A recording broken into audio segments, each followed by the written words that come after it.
Icy Dad People. Well, I just caught myself from cussing, but I was going to entertain buying a $20 season pass for the swear jar just so I could cuss as much as I want. Which, it might even be cheaper just to pay it individually unless I'm going to use 20. Just at the end of the season, just let go of, I got 18 more to go. Boom. Right. No, this is super good. Uncle Irvin's, they are not paying us. They are not This paying is a us. free ad, and this is your only free ad, because after this, it's going to be $15,000 per ad. Mm-hmm. Mr. Irvin, I'm going to take a couple pictures. We're going to throw it on that Insta. Y'all can see exactly what we eating. Y'all want to try it? So as you're listening to our beautiful voices on the mic, you could also taste not beautiful Uncle Irvin's jerky, baby.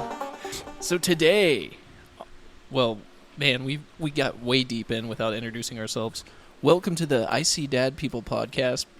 What is up? Episode 3 coming to you here. Yeah. I'm Garrett with my brother Thomas here. What's going on, man? Not much, dude. We're about to cover... So, after the last episode, I was really... That was pretty deep stuff. And for this one, I wanted to do something maybe a little, like, creepy, but we could also goof on it. Something fun. Mm-hmm. Where there's no, family annihilation involved. No. Well, at least not in the real sense. I mean... No recorded actual annihilation. Right. There's probably some people that swear that there has been, but until they show me some hard-hitting evidence, I'm going to make fun of it, damn it. Oh. Swear jar. Well, I don't know. I've got my flash pass. I don't know. I don't think that's really a cuss word anymore. Oh, yes. Okay. I'll give you a pass. You can bring it back. I'm just going to, pry my way into making everything technically not a cuss word. So today we are covering cryptids, which is some of my favorite stuff on the internet to look at. So cryptids are like a mythical, not urban legend, but like folklore. Like a folklore with lots of story behind it and history behind it of creatures that people have seen. Mm-hmm. I would say different powers. One of the OG folklore cryptids I would say would be Bigfoot. Bigfoot That's is like an a prime OG. example. Yeah. Bigfoot, Mothman. Ooh, I know that one too. Mothman. Ooh. We can definitely cover Mothman at some point. Today, though, we each chose a different one to research and bring information on. So mine, I'm going to hit you with the reverb. The one I'm doing is going to be Skinwalkers. And Thomas, you are doing... La Llorona. So, we've got two... This is kind of a interesting culture, too, because it's La Llorona. Mm-hmm. I've always said La Llorona. La Llorona. It's like the widest way I could possibly say it. Yeah, Llorona, it means the weeping woman. Ah. Mm-hmm. And I have seen some videos on this where people, you can hear crying in the streets of Mexico and stuff. Yeah. Oh, yeah. Yeah, so this is... Do you want to do yours first? Or do you want to save it for last? I'll save it for last. Okay. Because I got some true stories that I got. Yeah, we'll save yours for last. Yeah. And if y'all hear me crunching or chewing, I'm eating jerky. So yeah, we've got our own declared sponsor, Uncle Irving's Jerky. Is that your company makes this stuff? No. Or they're like a distributor? This is just something that I think they just kind of picked up and partnered with them for this. Maybe if we just start pushing them hard, they will sponsor us. So right. That's my idea. We'll send Uncle Irving this podcast and see if he likes it. Right. To our 20 viewers so far, yeah. He's like, yeah, and thank you for all the viewers, man. I know it's not like an explosive one, but man, some of you guys like our voices, I'm not complaining at all about our viewership. No, I appreciate everyone who listens to this. I know we've got family, loved ones. We do have people. We've got 2 guys in Europe that listen too. Yeah. So if we've got any international listeners, what up, guys? Maybe one day we'll link up and go on a full world podcast tour over there. Heck yeah, and they can show us some of the creepy stuff they have over there in the UK. For sure, yeah, that would be way cool. Okay, and before I get into mine, one thing I've noticed, because I do listen to Quality Check, I have a major problem with saying the word like, and I need to stop. Like. Yeah, no, and subscribe. it's like I just did it right now. It's a filler word for me that is such a bad habit, and I need to stop. So I'm going to try and make an effort this time to not do that. Okay. If it gets really bad, y'all let us know how many likes he says, and then we can start doing like a like we might, jar. Like, if you guys like notice it, just like tell me, right? 2. Yeah, like, can you guys like tell me if you like hear me saying that, like, please? 4. Okay. So, Go ahead. Skinwalkers, like we said. Now I'm just gonna be hyper fixated on when I'm saying like, all right, just go getting for out of it. So like we said, cryptids all come from a specific culture. That's the fun part about it. So Skinwalkers come from Native Americans, the Navajo. That's where this originated. And so what a Skinwalker is it's a cryptid that can change into an animal based on what it's trying to do. And they can change into any animal. That was very clear. They said that several times when I was researching. It can change into any animal. There's a lot of them are reported to be dogs and wolves. Yeah, coyotes. Coyotes. That's a lot of what people have reported, but according to legend, it can change into anything. Yeah. So, and here's a common misconception. So, it is not to be confused with a Wendigo. A Wendigo is a completely different thing. Yes. So, you know when you see pictures of like the distorted like Resident Evil looking thing with the big legs and stuff, it doesn't look like any animal on Earth. Right. It's a monster. That's a Wendigo. Right. A Wendigo does not change into an animal. It's its own thing, and it's a like a distorted demonic looking creature. And we might do something on Wendigo at some point, but that is completely different from a Skinwalker, and it's a different Native American tribe too that brought Wendigo to us. Right. But Skinwalkers are only shapeshifters into animals. So the Navajo believe that you can become a Skinwalker by taking the life of a loved one. So this is where, you know, in the 70s, like satanic panic that happened where everyone thought everything was like demonic and Satan was coming to get people. Yeah. And it was a huge thing. That's when all the horror movies started and like all this kind of stuff. Right. That they kind of had their own version of that. And they believe that there are people in secret in the Navajo that practice witchcraft, and this is what causes Skinwalkers. People that sneak out at night, meet in secret. Like a shaman? Not a shaman. Okay. Shaman is the opposite. They're the ones that ward them away. Want to get them away. Yeah.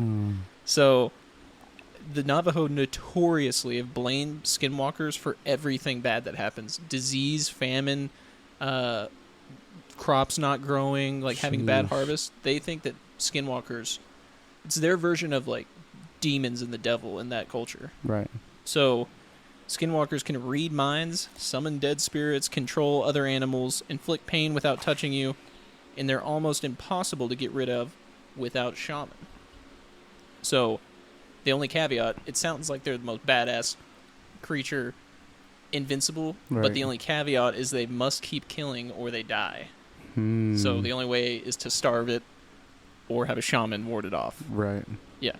And you're supposedly able to tell if a Skinwalker is a Skinwalker because if you shine a light in their eyes will glow red.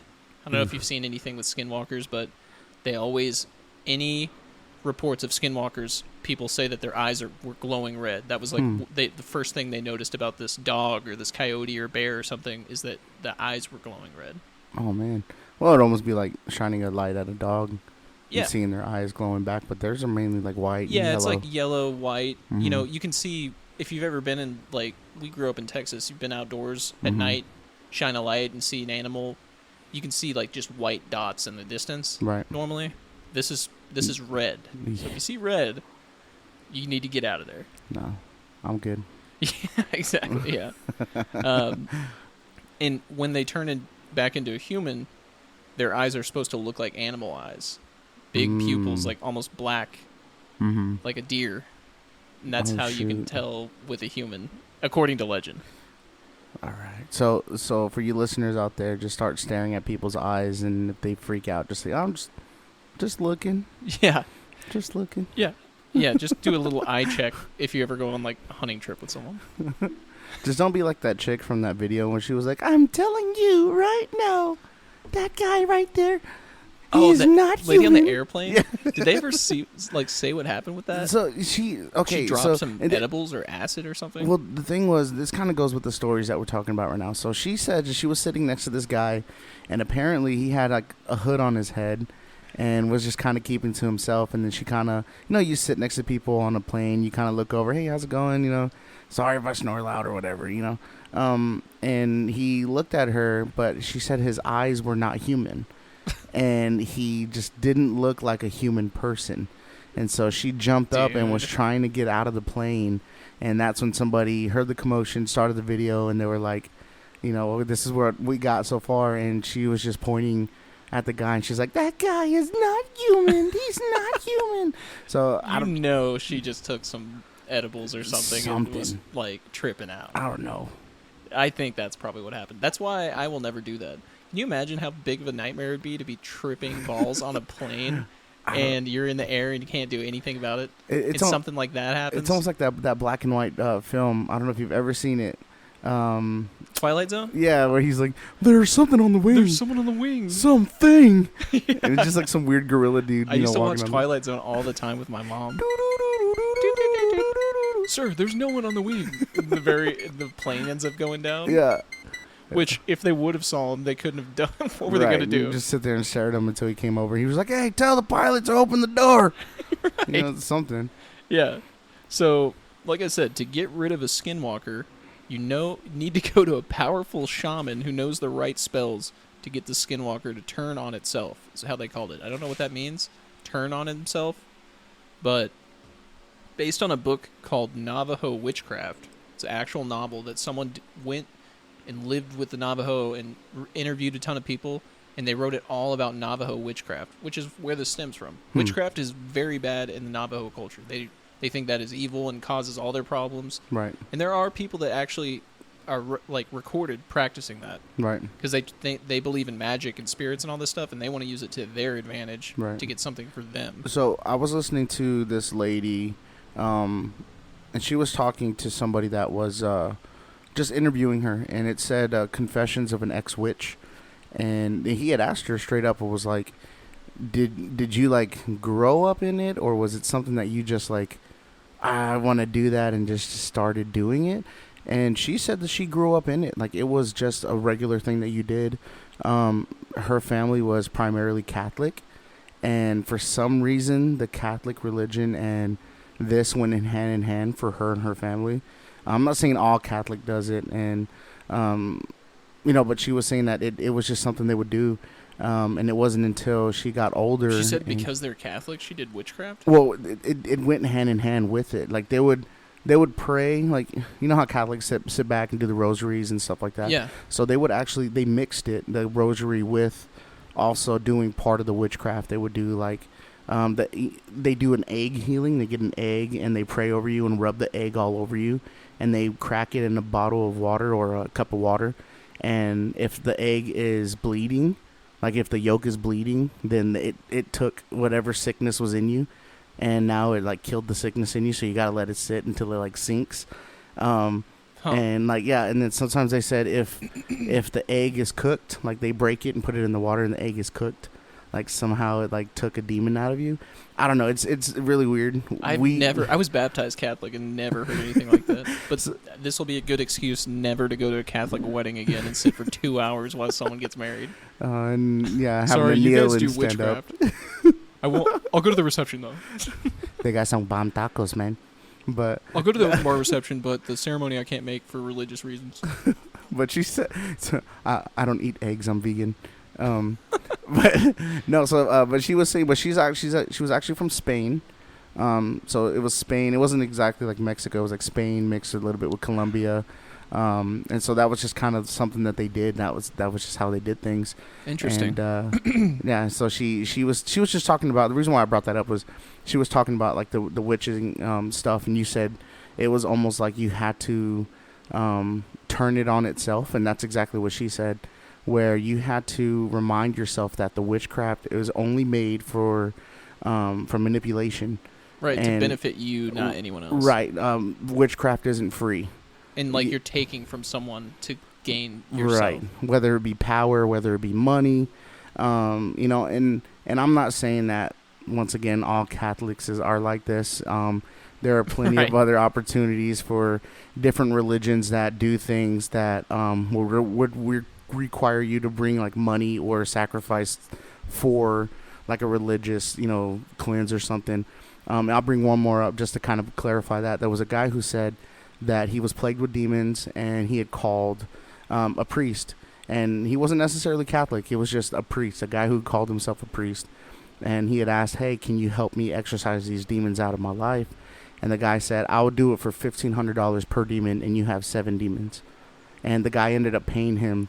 And if you would like to buy the Demon Battle Pass, you can upgrade. Subscribe now, you know, something. But After 1 week, your subscription your free trial will end. sheesh, man. But it's just crazy how, you know, certain people, you know, will mix religion and witchcraft and just, you know, ideology and all that stuff just to do it. And it's just a little weird. People, as long as any religions existed, people will use it for their own personal gain, for Right. malicious intent. Like the And movie I The think Book that's of Eli. probably. But this is an interesting case where they think the religion is real, Right. but they're trying to use the actual like spiritual stuff Right. for their own advantage, which And- is interesting. Yeah. And I'm a real firm believer in the spiritualism stuff like that too. So like, I mean, I've seen it firsthand. Yeah. But as far as a skinwalker, I've never seen one. Yeah. Hopefully you don't. Uh, And I have an interesting story. but I'm also part Comanche too, so Oh, so you were at war with them. them. So then- there's a blood feud.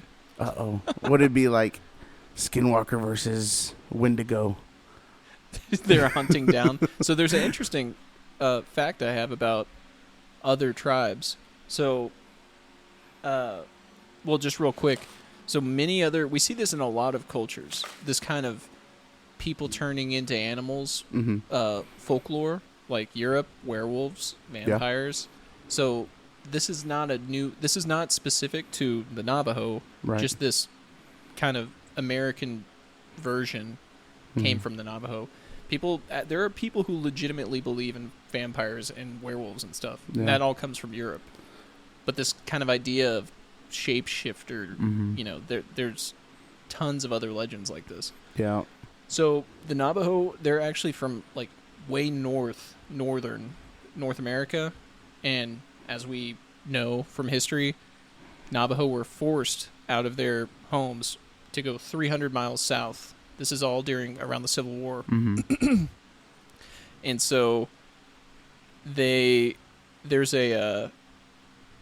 another neighboring tribe called I don't even know how to pronounce this. The Ute, UTE, Ute Indians. Ute. So during this, well, we know when they had to move 300 miles south, that's the Trail of Tears. Mm-hmm.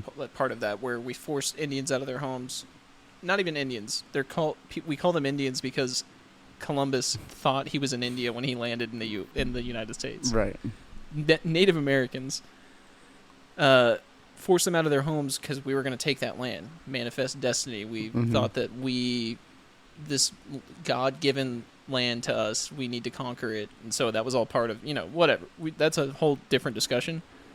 But a neighboring tribe, the Ute Indians, enslaved and killed a lot of the Navajo at the time of the Civil War, and they joined the U.S. in forcing them out. Right. So the Ute, and I really apologize if I'm saying this name wrong, but they believe that the Navajo cursed all that land the entire walk down to saying this is the Skinwalker land now, that this is cursed because you killed and enslaved us, took our land. They think they cursed all that land on the way down. Which if you look at a map, a lot of that is the border of Utah, Right. where Skinwalker Ranch is. Right. So, Skinwalker Ranch, it's also called Sherman Ranch. It borders the Orgy. Really not trying to make it sound like orgy. Ourgy Indian Reservation. So, the Skinwalker Ranch borders that reservation. Mm-hmm. And that's where a lot of those Ute Indians were. Right. And so they believe that all that land's cursed. And this is also the site. We could do a whole episode on Skinwalker Ranch, and maybe we will. Right. There's a ton of UFO activity there. It's known for that, mostly that. Right. So there's so many different takes on it. Did they open up portals to different dimensions? They could have. Where aliens come? Do the aliens know about all this crazy interdimensional activity, and they're just watching? Right. You know, there's all different takes on it, where the aliens are like part of the Skinwalker. You know, they're intertwined to where they're the same thing, or it just opened portal for all these different creatures to come out. Terry Sherman is the name of the guy who originally owned the ranch. That's why it's called the Sherman Ranch. Mm-hmm. He owned and eventually sold the ranch to a guy named Robert Bigelow, who's a billionaire, and that's like the most billionaire name I've ever heard in my life. But he's super into paranormal investigation. That's why he bought the ranch. Jeez. So since then, he's allowed tons of researchers. Me and you could email whoever still owns this and say, can we go to a Skinwalker Ranch and camp there? And they would say yes. They let paranormal investigators come all the time. Who wants to go? Whoever's listening, who wants to go? Let's go. That would be crazy to go, but I would be actually legitimately horrified. I do know some people out in New Mexico. we can just go and chill there. That could be scary too.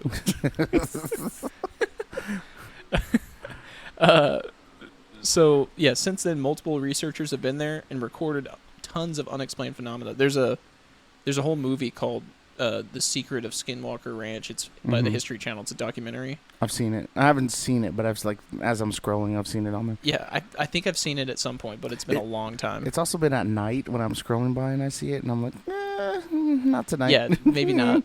Maybe not when I'm trying to go to bed. I'll watch some Bluey or something. There was one researcher. So there's documented cases of people having experiences here. Mm-hmm. This particular one's in 1977.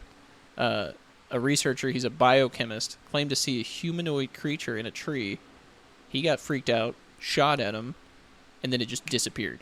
Jeez. And then he went over there to go look, and there were footprints from where it landed on the ground, I guess. Mm-hmm. And the footprints had like talons, like claws on it. Oh. Yeah.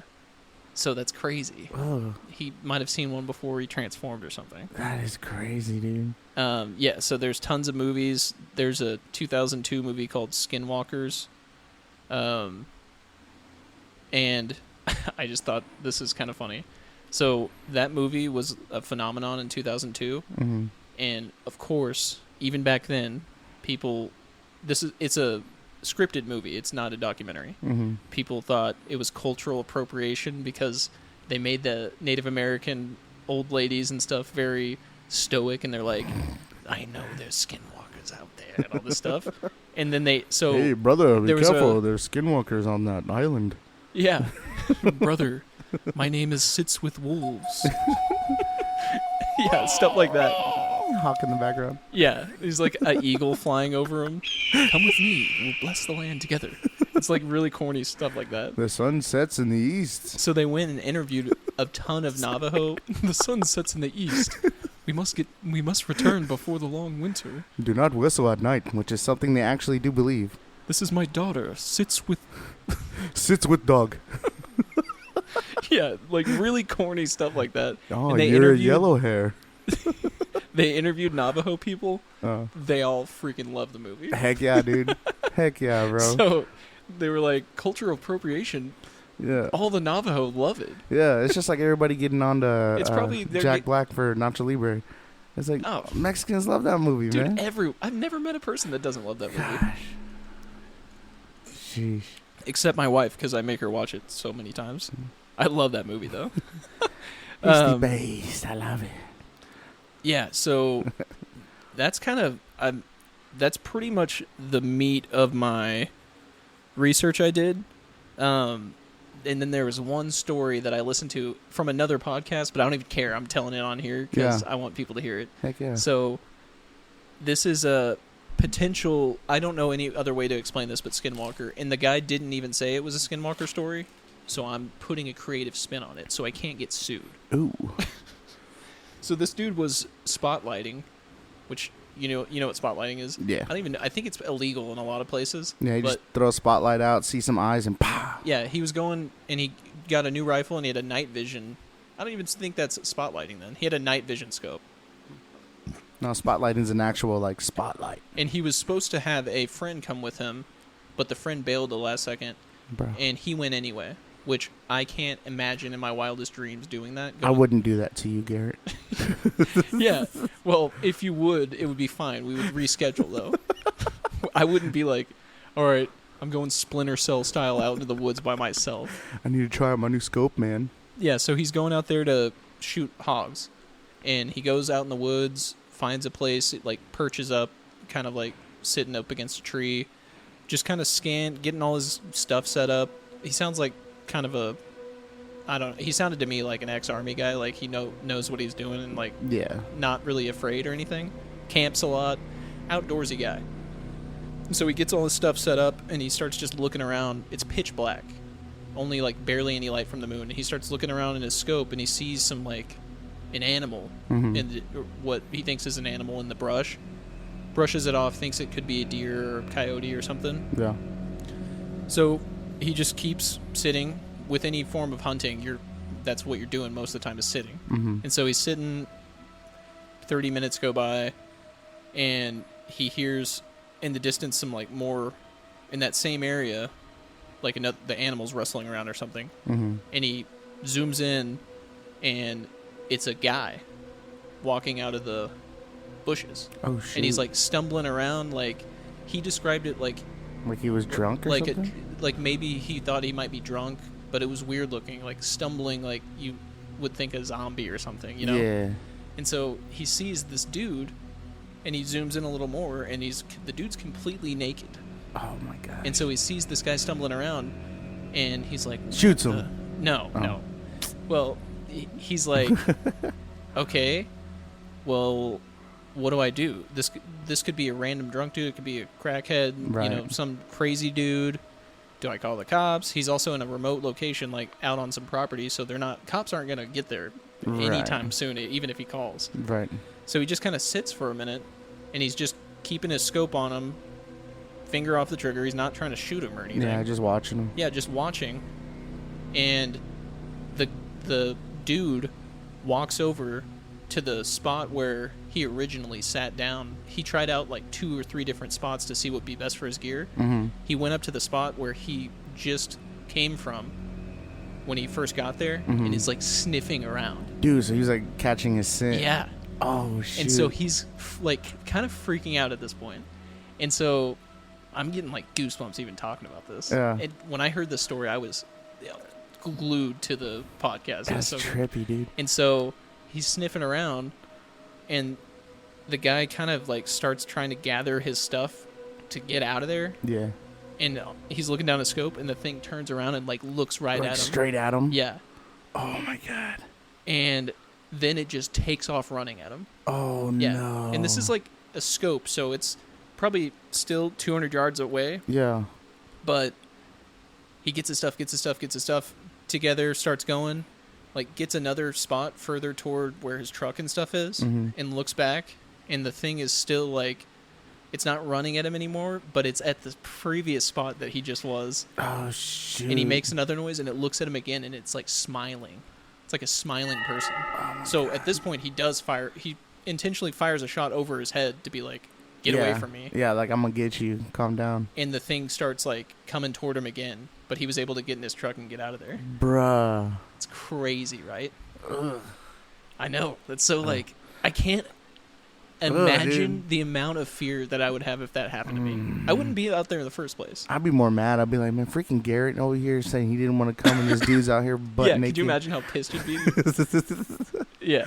Oh my God. Dang, dude. But isn't that crazy? That's a trip, dude. And this is a true, quotes true. Mm-hmm. I don't know why someone would make this up and choose to remain anonymous to be on a podcast, but that's from a dude who called in to a podcast and left a voicemail with his story. Ugh. It's creepy, That right? gave me the shivers, man. I know. Ugh. And no joke, there was a car that just passed by and made this weird crunching noise. And like, no joke, I was on edge. I was like, oh, shoot. The Skinwalkers are triangulating our location. Biden's pissed. Oh, my Biden God. knows. He sent one of his own. He's got a special ops skinwalker force. Bro, that'd be a crazy movie. That would be probably really shitty, but I would totally watch it. Swear jar. Swear jar. I would watch it too. But yeah, Sheesh. that's what the research I did on skinwalkers. So I think That's creepy. that's bro. my favorite cryptid. I think it's so interesting, especially when it's a person Mhm. turning into an animal or something. That's just gives me the shivers. Yeah, that's a trip. But I mean, yeah. like I've seen like Van Helsing's one of my favorite movies. Oh So like yeah, seeing that and the dudes like crawling on the walls turning into a werewolf, like that's legit. But did you ever play the Van Helsing game? oh yeah, dude. It was one of my Oh, favorites yeah. on PS2. Yeah, sitting there throwing that little. You can get like the crossbows and Yeah. stuff. So good. Man, I want to go play games now. Sheesh, man. But no, that's really really trippy though, man. Yeah, that is that's one of the most terrifying things because as a human, I think we're afraid of being deceived. That's like one of our fears Yeah. that people don't talk about. And so thinking that something is an animal or a person and it turns out they're trying to kill you, Right. that's tapping into one of your deepest, darkest fears. Yeah, I mean, like, who's to say somebody just didn't mistake it for a weird dog, brought it in the house, and okay, buddy, here you Right. go, and then wake up the next morning and there's a naked man on your porch, you know? Like, Yeah. Yeah, that'd that's be a crazy. trip, dude. That's like reminds me of werewolves. Yeah. How they, after they do their killing at night, they go back and then they wake up and don't know what happened. Well, okay, so with my knowledge of skinwalkers, the thing is you could shoot at a skinwalker and they won't die. You have to have like a special, like, coated bullet or something. You have to put a certain plant. I've read this in the article I was reading earlier. Now I'm mad that I didn't write it down. You have to put a certain kind of thing on a bullet, and it's the weirdest thing. You have to shoot them in either the hand or the arm. Yeah. Why not the heart or the head? Or just point and you spray and pray, bro. You know? Or maybe it is like a regenerative to where you want it to decay from the outside in or something. I don't know. Right, that's probably where the softest part of the skin is at. Yeah, something. But Sheesh. yeah, that's skinwalkers. That's a trip. So Ugh. I'm gonna take a quick. I gotta pee real quick. We'll take a quick break and then we'll do love. Llorona. Ma Llorona. Do, do, do, do, Dun, do, dun. do, do, do. All right, so I'm barely familiar with this, so give us a. All right, so okay, so there was a couple of cryptids I wanted to pick out through, the Latino culture. So if you're a Latino out there, you'll understand who La Llorona is. We also have ones like the Chupacabra. We have La Chusa. Of course, we have our own little version of Bigfoot. The cartels. The cartels, yeah, the Kardashians. We have all those little cryptids out there. But no, this one, I chose this one not only because it's very familiar, but I do have some true stories from my grandfather, my mother, and my father. And so I was actually on my way over here to do the podcast, and I just called my mom, and I was like, "Hey, Mom, just need a refresher. Like, let me know what happened." And she's like, "Oh my God, mijo, like you need to. Oh my God, mijo, it happened like this, mijo. And it's crazy, mijo. You need to say it like that, okay? And don't be too crazy, but you say it like that. All right, Mom, I got you." But so the legend of La Llorona starts. There's many different stories, but what I've gathered and what I remember as a kid, she was not very wealthy. She was just a So commoner. she was a real woman before this. Allegedly, she was a real woman. Yeah, so yeah. This is kind of like bordering off of real versus it may have happened, and this is just something. The legend of her, But yeah, so she was a commoner, didn't have a lot of money. They said that she was very beautiful. She had long, black, flowing hair. She was, really young, maybe 16, 17, 18 years old. And her name was Maria, of all names. Maria! Okay. But she was just in her own little town. And I believe it originated in Tijuana, if I'm not mistaken. Where's Tijuana again? Somewhere in Latino culture. I don't remember. South America or in Mexico? You're gonna have to make me look it up. Here, I'll look. Keep going. I'll look it up. I'm very ashamed right now of my Latino culture. But anyway, so yeah, her name was Maria. She was very young, just kind of doing her own little thing in her own town. And this really wealthy guy, he was a cowboy. He was known as a vaquero, which were the original cowboys of the Mexican Texas culture. They were he was just coming through town trying to find his way to make money, really wealthy, really rich, and saw her and she saw him, and it was like an instant connection. He was a very good looking man, she was a very good looking woman, and so they made it work. So the way the generations have changed, where here you can just go through a dating website and swipe until you find somebody, hook up one night, and then just say, never mind. That wasn't very prevalent back then. It was more of, if I want to sleep with you, I have to marry you. Right. So he really wanted to sleep with this woman, so he ended up marrying her, slept with her, and then she found out a couple of months later that she was pregnant. Okay. And he wanted to start a life with her. Okay, great. I have a family now. Let's start a life. He built her a little house, and he was just trying to help her out with everything she needed. And then once the boys, she had 2 twin boys. And then once they were a little older, close to about a year old, he was saying, hey, I got to venture out so that I can get, my company, going. I can keep bringing in money. Right. So he leaves, and he's gone for months at a time. Comes back. Businessman. Right. Comes back home, sees the boys, but then Maria started noticing that he wasn't very close with her and would really, wouldn't want to touch her or anything. And she was kind of like, you've been gone for months, and if you haven't been doing anything, you would want your wife, Right. And then he would leave again, and then he'd come back. Same thing. And so she's suspicious that he's been messing around on her. Right. Very suspicious. So she ended up, one day was like, you know what? He's going to be in town. Let's go and surprise him. So she gets her boys ready. They're walking up on the side of this riverbed, and she notices a carriage walking through, and she goes, "Hey, mijo, I think that's your dad. He's coming." Well, they look in the carriage and notice there was a woman in the carriage with him, and he was getting very handsy with her. And so she was upset, and she snapped. She ended up throwing her sons in this river because he only talked to them and not to her. So in her mind, it was, let me get rid of the boys out of spite to get him mad, and maybe he'll see me. So she threw them in the river, and she got upset and started screaming and wailing. And then she started to realize, oh no, like I did something that I wasn't supposed to. No kidding. And started freaking out, and she ran in the river. She was trying to find her sons and couldn't find them. And this is where it gets a little weird. So what we know of La Llorona now, she's actually in a white flowing dress. Yeah, I've seen the movie. Right. A lot of people say it's her wedding dress that she was in, that she was so distraught that she went back home. Her husband found out and took everything and left her. And as a PTSD style, she's going through this. She put on her wedding dress to kind of symbolize, like, I'm struggling. This is going back to familiarity. And I miss him and I miss my kids. Well, she would constantly go to the river and try to look for them.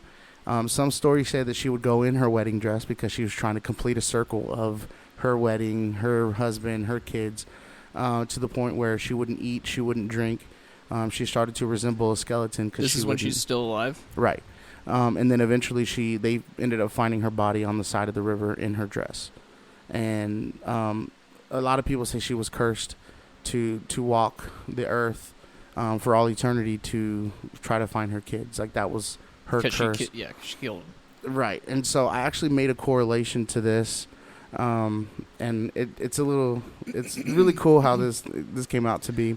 But there is a scripture in the Bible that talks about a certain person who kills his brother, and his name is Cain. This is back in Genesis. So in Genesis 4, Cain ended up killing his brother Abel, and in the process, he responds to God for this, massive sin that he created. I got this little piece here. I'm going to read it. And it says, after Cain killed his brother Abel, God declared to Cain, now you are under a curse and driven from the ground, which opened its mouth and received your brother's blood from your hand, which means when you die, what do? We bury our people. So you are driven from the ground. Like, you're not going to die. You're not going to get buried. It says, when you work the ground, you will no longer yield its crops for you. So, like, no matter what you do, you're not going to get anything. You will be restless wanderer on this earth. So I started thinking about, if it happened in the Bible with Cain, wouldn't it happen to somebody else, That's interesting. So, yeah, it could be like a different story correlating to that. And they're both about the same thing, about murder. Yeah. So, So in the response, Cain lamented, and he said, my punishment is more than I can bear. Today you are driven me out from the land, and I will be hidden from your presence. I will be a restless wanderer on this earth, and whoever finds me will kill me. And then it follows on by God saying, you know what? I'm going to put a mark on your forehead so that whoever sees you will not kill you, so that you don't get that peace of knowing that I can die and be at peace. So, like, in my ways of thinking, Cain could still be wandering this earth. Harry Potter style, So, like, I just thought it was a cool correlation of, That is interesting. No, that's like almost exactly, I guess. Yeah. So, that was the reason why she was cursed to walk this earth. And now there are plenty of people who, in the Mexico border, have talked about seeing her all the time. You can go on TikTok, YouTube, Twitter, whatever you can think of, and you could see videos. You could hear audio of her screaming and wailing. Screaming, mis hijos, mis niños, like she's looking for her sons. Yeah. And there's nothing, so. You are also not my first Mexican friend to, like, tell me this is real. Right. I have a buddy that was in my fraternity that his family's in Mexico, and he goes and visits them, and he says that he's heard it too. Like, in the streets, there's a woman crying. Yeah. It's apparently a thing. So. Which, it's probably half of it could be random homeless person, crackhead. Yeah. That's the only downside. Yeah. So I thought the same thing, because I did hear a lot of stories of people saying they've seen her walking on the street. I could imagine that. Yeah. Well, my thing was, like, if she's cursed to walk, the riverside, she'd be on the riverside. Yeah. By the body of water. Why is she walking on the street? Industrialization. And this is when I heard my grandfather's story. So, in good old San Marcos, Texas, a good little hour and a half drive from Burnet, Texas, there is a small, we would say barrio, which would be neighborhood. So there's a place called Barrio Pescado, which was called the fish neighborhood. The reason why they called it that was there's a fish factory right behind it. Okay. So they just kind of correlated, fish factory, Did it all neighborhood. smell like fish? Barrio Pescado. No, not really. They would grow fish there.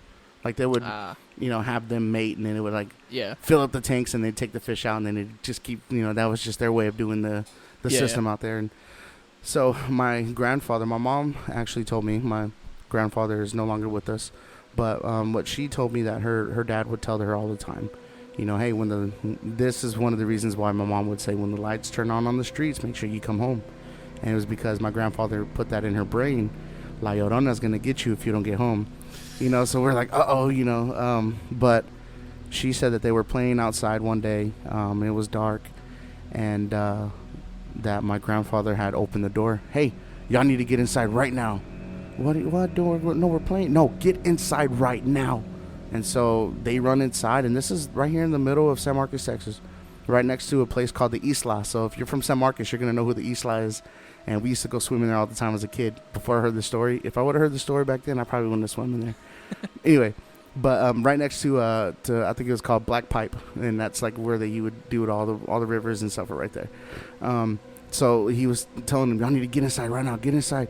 So they all ran inside, and my grandfather didn't tell my mom until she was older, but my mom eventually asked him, hey, Dad, what did you see that night on the road? And he told her there was a woman walking in white, and she had a wedding veil over her face.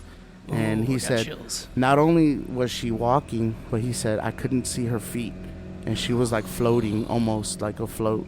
and she was crying and screaming for her kids. Oh my God. So this was coming from my grandfather, who is a veteran, who was a person who was very strict and very like, like he wouldn't really make something up like this just to scare his kids. It would, his voice is enough to be like, get inside, So for him to say that story, my mom was freaking out, Oh, yeah. And so another one was... I'm like checking behind me to make sure she's not behind me. I'll let you know if I run. Yeah, you just don't tell me. I volunteer him as tribute. He doesn't know who you are. Let him know. And so that one, and then my mom and my sister told me it was the same. It was a story about my mom, what my mom went through personally, and my sister kind of added on to it. So it was kind of like my mom gave me pieces, and then my sister gave me pieces of it, and then it all came together. But my mom said that they were, of course, kids again, outside playing really late at night. They were just right there on their front porch. And there was these guys driving around in a red truck. And they pull up and they say it in Spanish. Did she come this way? Did she come this way? And they're like, who are you talking about? And they said, the woman, she's wearing a white dress. She's walking around town right now screaming and crying. Did she come this way? And they said no, and they just ran inside. And they took off, like, trying to find this woman. And it was this. Oh, so they were cryptid hunting? Cryptid hunting, yeah. And she's probably not the one I would pick to hunt. And so this is back in the 1960s. My mom is a 1960s baby, so this is back then. They don't have social media. They don't have like a lot of TV and stuff. My mom said that she only remembers listening to the radio and a little bit of TV here and there, and that's it. So to have guys driving up and doing that and looking scared and like, oh my God, And so that's my mom's story. So it kind of goes hand in hand with my grandpa's. That's crazy so it happens in not just Mexico. Right. It's the legend is it happens around any body of water. And as long as there's people around the area that believe in her, she has enough power to manifest and come out. All right. So, well, we don't believe. Don't come here. Yeah, we're not around water or anything, Buchanan. So that was my mom and my grandfather. So my dad, this was coming from my mom too. My dad is not with us no more. But his story was he was cruising around that same area. He lived in San Marcos too, so he already knew the area. Cruising around listening to music, and they stopped there. And him and his buddies are throwing beers back, chilling, having a good time. And he just remembers right when it started getting dark, this woman screaming in the background. And he turns down the music and he's like, hey man, you hear that? And they stop and they listen, and that screaming in the background. And then he starts hearing splashing in the water, and he's like looking. They don't have flashlights, nothing. It's just him, his buddy, in his car. Dude, let's go, bro, let's go. They get in the car and they take off, and it's in that exact area where my mom used to live. So it's like in that little area, that's where she's prominently known to come out, the Black Pipe and the East Law River. And then looking back at it, man, we would go there swim all the time. We would jump off the little bridge. We had a tire swing that was under the bridge, and we would just sit on the tire and float. Like we were always there. The one thing I do remember being there as a kid, and this would never leave my mind, I don't know what it was. I never heard her scream. I've never seen her. I've never, I didn't really believe in it at first, but I do remember one time we were there at that river, that same place, and my mom was like, Mijo, let's go. We got to go. And we're getting all my cousins, my cousin Javier, everybody, let's go. We're leaving, and I remember looking back at the water, and there was like this log that we were playing on a couple of, hours before. And when I look back at it, no joke, it looked like there was a body that was like stuck on the log. And it was like, how like something hits the log and then the water's like rushing over it? Yeah. That's what it looked like. To me, it looked like there was a body stuck on there. So I'm looking at it, and I'm telling my cousin, and he looks at me, and we start throwing rocks to see. And we're hitting the log, and it's making that wood noise, when you hit a log. But when we're hitting this piece that's there, it sounded like mush, like a thump, like it wasn't like it was almost like if you were to like a hollow thump of if you slap your buddy or something. Yes. And I got out of that water and we took off. I didn't really tell my mom that story because I know she'd be like, don't be, dude, you're stupid, whatever, But it's an unsolved murder, right? Something. That's crazy. Yeah, man. But the thing was, we were playing on that stump before, and we didn't see anything. Like I was standing on that same spot, Yeah. And then to look back and see something like that on there, I mean, I don't know if it was her, trying to lure us in or something. That's also part of the legend. She does try to lure kids in, and her mindset is, if I can sacrifice this kid to bring one of mine back, I will. So that was another thing why it's like, yeah, it's late. Let's go. Let's get out of the water. You know. Hell no. Yeah. So the thing they say is how you can spot her is her screams, her cries, and that it is said that if you hear them, then it's a sign of despair, a sign of depression, that you're also going to be unlucky. Like, these are things that have happened to people after they've seen her or heard her. Dang. So they're already depressed, and now they're going to be unlucky. And then they're just going to be more depressed after that. So there's no hope for you if you hear La Llorona. None. So that's depressing in itself. But yeah, that was kind of the meat and potatoes of what I got from her, from our experiences and just what I've read up on her. That is crazy. Especially that... Dude, the one with your grandpa, that's the craziest one, in my opinion. Like, saw a woman floating. Yeah. Because my grandpa's the same way. If my grandpa told me something like that, there's no chance he was making it up because he was like a stern, serious guy. Right. That's nuts. Yeah, dude. So, and that's why my mom would always tell me, "Mijo, when those lights come on, make sure you come home." And we were in Burnett, Texas at the time. Yeah. But it was just so instilled in her, hey, when those lights come on, come home. You know? Yeah. So. It's a good rule to live by. Yeah. But yeah, that's nuts. So it's kind of La Llorona.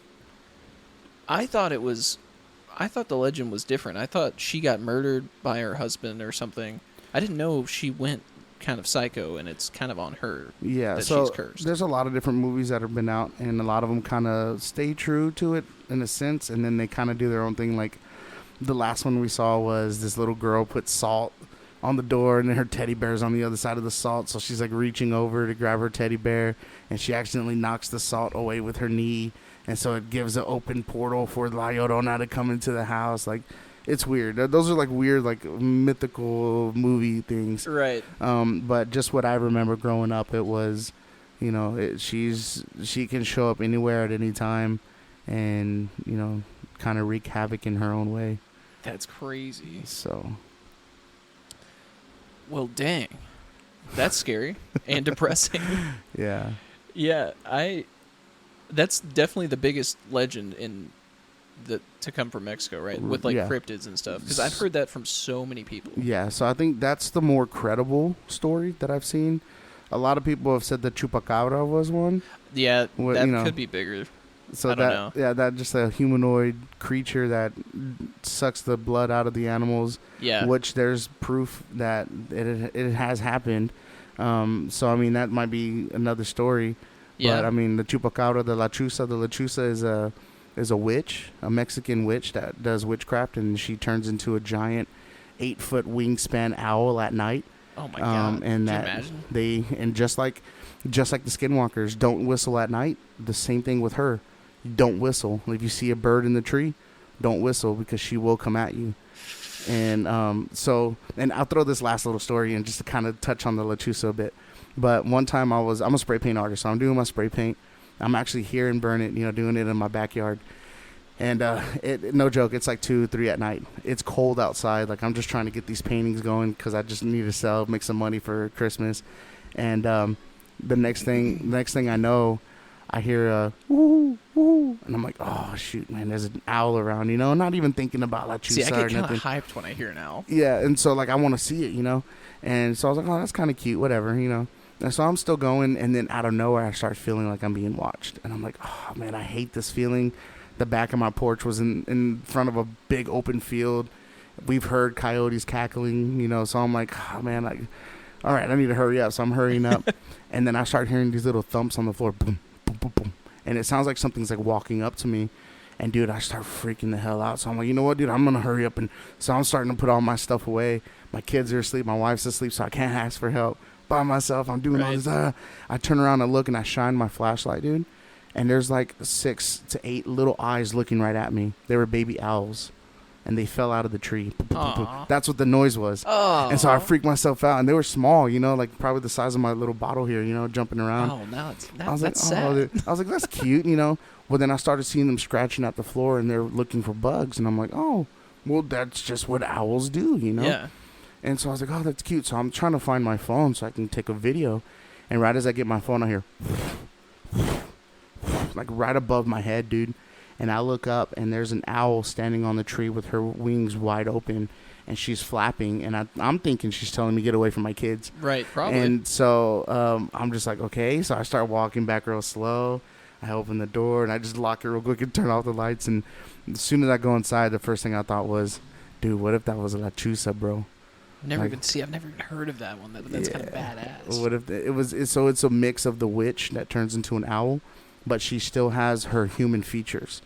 Like she has her head as a witch on top of the owl body. I think I've seen a video about that. Mm-hmm. Like these guys that were like looking at an owl, and then they come up and it looks like a human's face, and they're like, "What is that?" Yeah.